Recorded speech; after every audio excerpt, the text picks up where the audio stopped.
आज 31 मई है और कल 1 जून है, मतदान होना है, क्या फिजा है आज की? देखिए, गाजीपुर 375 लोकसभा में जो जितने वोटर हैं 20,84,883, ये सभी लोग मूड बना लिए। ये लोग पूरा अपने मूड में हैं और इस बार ये लोग एक तानाशाही सरकार के खिलाफ एकजुट होकर एक धागे में बंधकर समाजवादी पार्टी के प्रत्याशी, गठबंधन के प्रत्याशी माननीय अफजाल अंसारी को वोट करने जा रहे हैं। और यह देखते हुए जिला के प्रशासन इस सरकार के इशारे पे हम गठबंधन के लोगों को रेड कार्ड देने का काम कर रही है। वो रेड कार्ड उसे दे रही है जो हमारे पार्टी के बूथ अध्यक्ष हो। बूथ अध्यक्ष का कर्तव्य होता है कि अपनी पार्टी के लिए 5 बजे सुबह से 5 बजे शाम तक बूथ पर रहकर वोट डरवाने का काम करता है। मैं पूछना चाहता हूं इस सरकार से और मैं पूछना चाहता हूं चुनाव आयोग से कि यह कैसा चुनाव हो रहा है जिसमें बूथ अध्यक्षों को कार्ड दिया जा रहा है। ये पहली बार हमारे क्या आपने शिकायत चुनाव आयोग से किया है? देखिए, शिकायत हम लोग जिला अध्यक्ष महोदय और प्रत्याशी महोदय को कर दिया है। मैंने खुद अपने फोन से माननीय सीओ महोदय से फोन किया, मैंने कोतवाल महोदय को फोन किया, उन्होंने मेरा फोन नहीं उठाई। तो मैंने सीओ महोदय को अवगत करा दिया कि महोदय, जो हमारा बूथ अध्यक्ष है, जब आप उसे रेड कार्ड दे देंगे तो वोट देने के बाद वो कहाँ जाएगा? तो हमारा जो 5 बजे से सुबह से 5 बजे शाम तक हमारा जो कैंडिडेट रहेगा वो कहाँ खड़ा रहेगा? उन्होंने कहा ऐसा नहीं होगा अध्यक्ष जी, मैं बात कर लेता हूँ। वो हम उनको आश्वासन दिए हैं। मगर आपके चैनल से मैं कहना चाहता हूं चुनाव आयोग से, अगर ऐसी कार्रवाई कोई प्रशासन है, कोई अधिकारी करता है तो उस पर कड़ी कार्रवाई करने का काम करें, क्योंकि ये लोकतंत्र है। यहाँ संविधान है, संविधान और लोकतंत्र की हत्या की जा रही है। जो भी चाहे जहाँ अपने मत का अधिकार कर सकता है, चाहे किसको चर्चा करना। अभी आपने दावा किया कि पूरे गाजीपुर लोकसभा चुनाव में 20,74,883 मतदाता है, सारे लोग गठबंधन में वोट करेंगे। आखिर क्यों करेंगे वोट? बीजेपी का भी वोट होगा, बसपा का भी वोट होगा। आप देख रहे हैं कि बेरोजगार है। 10 साल से हमारा देश बेरोजगार है, नौजवान बेरोजगार भी चल रहा है। किसानों का हक अब नहीं मिल रही है, तो व्यापारियों को उसका हक नहीं मिल रहा है। आप देख रहे हैं कि बेटी पढ़ाओ का नारा आया था, बेटियों के साथ क्या हुआ? हाथरस की घटना देख लीजिए, आप दिल्ली की घटना देख लीजिए।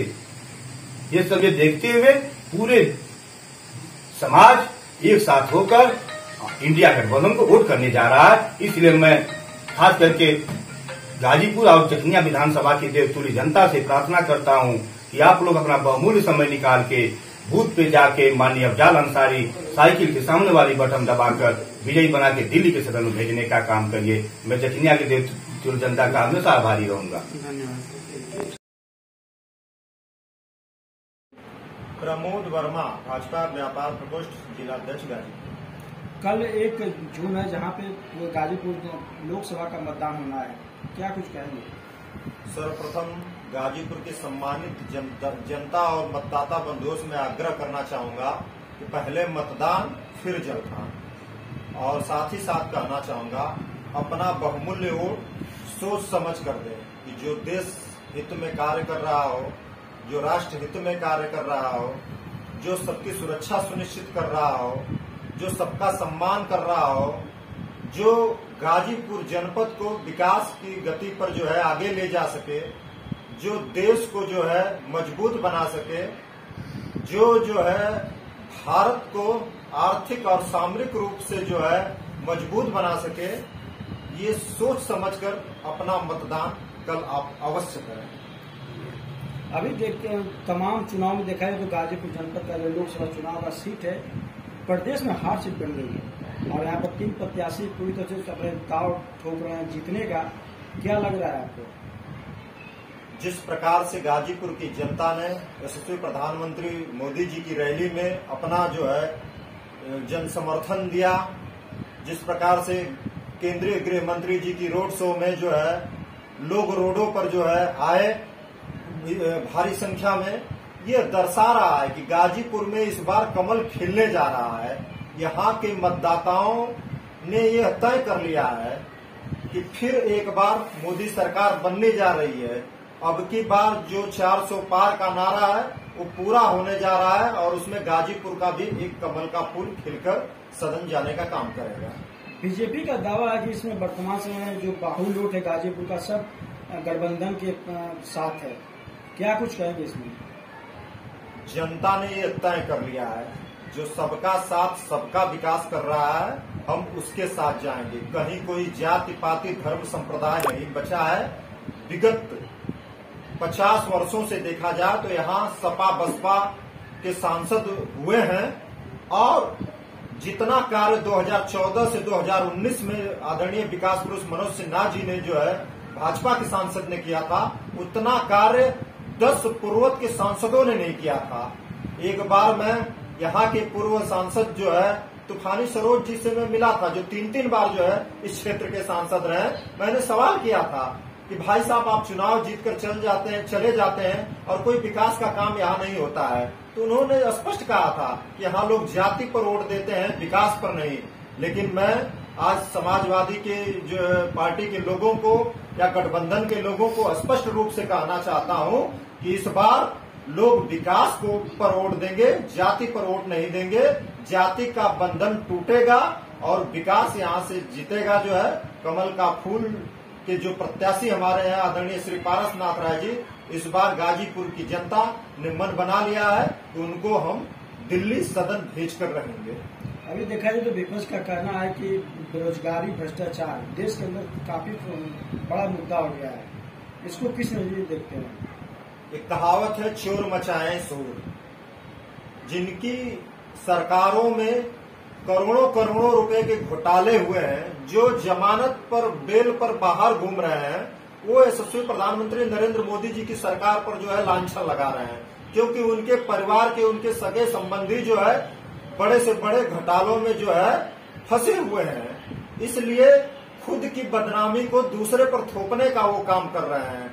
और इस देश में ये पहली सरकार है जो अपने नौजवान, किसान, माताओं, बहनों, गरीब, शोषित, वंचित सर्व समाज के लिए काम किया है। सबके जीवन में जो है जितनी सहायता हो सकती है सरकार के द्वारा वो करने का प्रयास किया है। लोगों को जो है, हम तो व्यापारी हैं, हमको व्यापार के लिए जो है मुद्रा लोन जो है ठेला खोमचा वालों के लिए जो है अब मोदी जी की गारंटी पर जो है बैंकों में जो है ऋण, जिनको जो है बैंकों पर से दुत्कार दिया जाता था, बाहर भगा दिया जाता था, ऐसे लोगों का भी मोदी जी की गारंटी पर खाता खुले और उनको आर्थिक सहायता प्रदान की गई।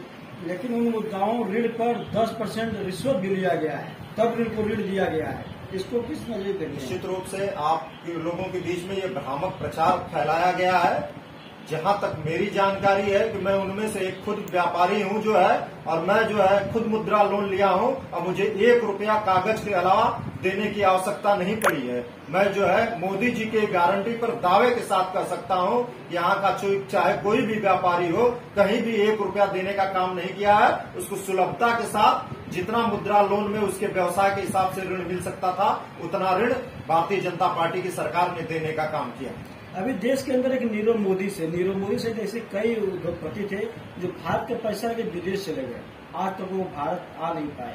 यही तो मैं बताना चाहूंगा कि लोग, पहले के लोग परिवारवादी, जातिवादी लोग जो है ऐसे लोगों को बैठाकर अपने घर पर जो है चांदी के चम्मच से जो है भोजन कराते थे और सरकार के खजाने को लुटाते थे। ये सारे ऋण चाहे नीरव मोदी हो, चाहे विजय माल्या हो, चाहे अन्य जो भी जो इस देश को छोड़कर भागे हैं, वो ऋण किन सरकारों में मिला है? ये सारे के सारे ऋण जो है गठबंधन वालों की सरकारों में मिला है, कांग्रेस की सरकार में मिला है। जब मोदी जी की सरकार ने इनसे जो है वसूली करना शुरू किया तो उसके पहले ही ये देश छोड़कर पलायन कर गए, फिर भी मोदी सरकार ने इनको नहीं छोड़ा। जितनी भी इनकी संपत्तियां थी उनको जब्त कर सरकार का पैसा वसूलने का काम किया है। अभी चर्चित एक मामला राष्ट्रीय सहारा का था। सहारा में बताते कितने करोड़ खरबों रुपया गांव का पैसा डूब गया, अपने को डूबा हुआ महसूस करते हैं। लेकिन बीच में सरकार ने खुद कहा था रिफंड करेंगे पैसा, उनका भी पैसा आज तक नहीं। आपको आशा और विश्वास दिलाता हूं, चुनाव का महासमर शुरू हो गया। हमारे केंद्रीय गृह मंत्री आदरणीय श्री अमित शाह जी ने इस देश की जनता को भरोसा दिलाया है कि सहारा में जिन जिन लोगों का पैसा फंसा हुआ है, समय आने सरकार बन जाने दीजिए, उचित समय पर उनका पैसा उनके जो है खातों में भेजने का काम भारतीय जनता पार्टी की सरकार करेगी। ये मोदी की गारंटी है। ये कैसे गारंटी मान लिया जाए कि 15-15 लाख रुपए खाते में डालने के लिए आपके प्रधानमंत्री कहे थे, लेकिन आज तक किसी के खाते में कोई पैसा नहीं गया, तो यह कैसे मान लिया जाए कि सारा का पैसा आपका सरकार बनने से मिल जाएगा? आप जिस 15 लाख की बात कर रहे हैं, वो 15 लाख का एक आंकड़ा निकाला गया था कि अगर काला धन जिस प्रकार से विदेशों में जो है भारत के लोगों ने जो है भ्रष्टाचार कर जमा किया है, अगर वो धन भारत में रहता तो लोगों के पास 15-15 लाख रुपया रहता। आदरणीय प्रधानमंत्री जी ने ये कहा था, ये नहीं कहा था कि 15 लाख रुपए उनके खातों में डाल दिया जाएगा। मुझे लगता है कि सर भ्रामक प्रचार फैलाया गया और मैं आपके लोगों के माध्यम से बताना चाहूंगा, मुझे लग रहा है 15 लाख से ज्यादा जो है देश की जनता ने जो है जो मान सम्मान स्वाभिमान और देश की ताकत बढ़ी है, उससे ज्यादा जो है देश की जनता ने अपने आप को जो है प्राप्त करने का काम मुझे लग रहा है कि आपने प्रधानमंत्री का पूरा भाषण आप नहीं सुने हैं। मेरी सरकार बनने पे काला धन लाया जाएगा जी बाहर से, लेकिन कोई काला धन आज तक आया नहीं, बल्कि यहाँ का धन बाहर आ गया। ये आप कैसे कर रहे हैं?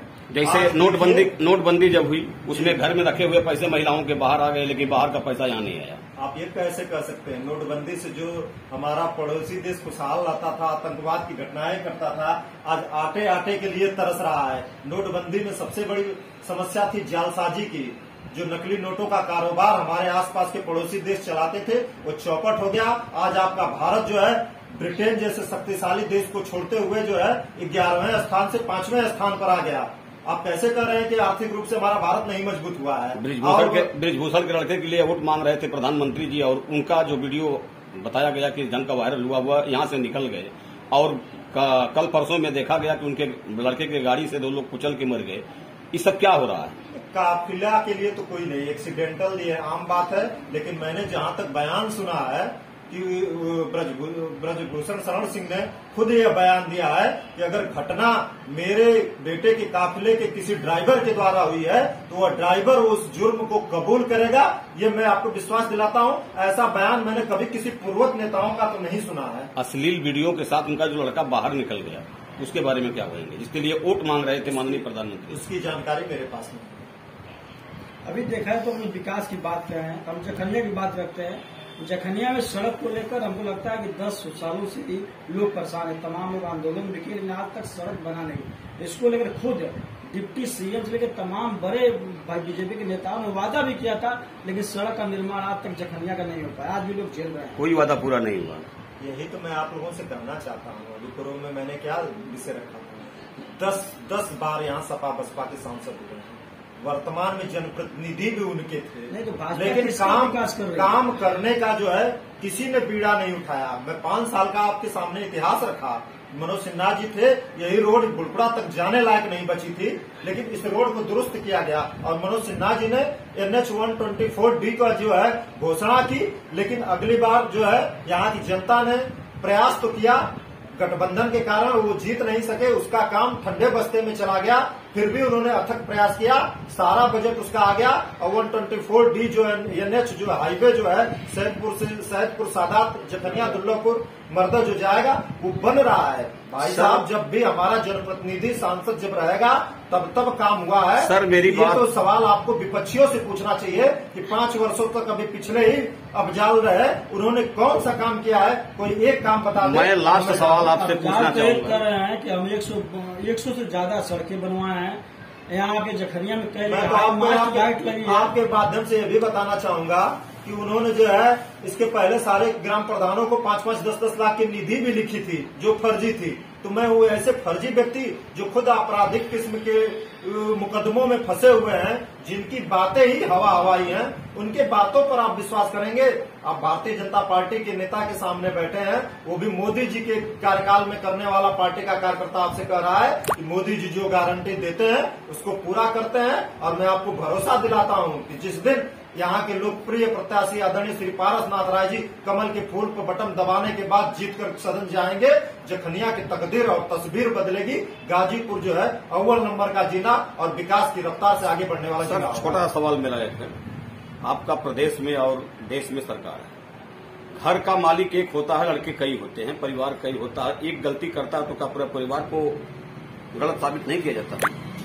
निश्चित रूप से आपका पूरा सरकार है प्रदेश से लेकर वहां तक, मान लिया जाए सांसद बसपा का या सपा का, जी जी। तो जो काम अगर नहीं हुआ तो आप नहीं कर सकते उसको, आप नहीं करवा सकते। देखिए ना, ग्राफ उठाकर देखिए, बिना जनप्रतिनिधि के कोई काम नहीं हो सकता है। भाई साहब, पूर्वत क्या गठबंधन की सरकार में यहीं से हम लोगों ने श्रीमान त्रिवेणी राम को जिताया था। त्रिवेणी राम वर्ष भर नहीं हुए, उन्होंने गठबंधन तोड़ दिया था। यहाँ के नेताओं ने जब सारी सड़कों का जो है टेंडर पास कराकर काम कराने का जो है काम शुरू किया, तो यही त्रिवेणी राम कहा कि मैं यहाँ का विधायक हूँ और जब तक मैं नहीं लिखूंगा, मेरे पैर से जो है नहीं जाएगा, तब तक किसी भी रोड का निर्माण नहीं होगा। और सारे के सारे काम रोकने का काम जो है त्रिवेणी राम ने किया। इसका मतलब केशव प्रसाद मौर्य जी झूठ बोले थे? केशव प्रसाद जी ने तो कहा था कि मैं आऊंगा तो रोड चमकेगा। निश्चित रूप से उन्होंने कहा था, जो मैं उनकी बातों का पूर्ण समर्थन करता हूँ।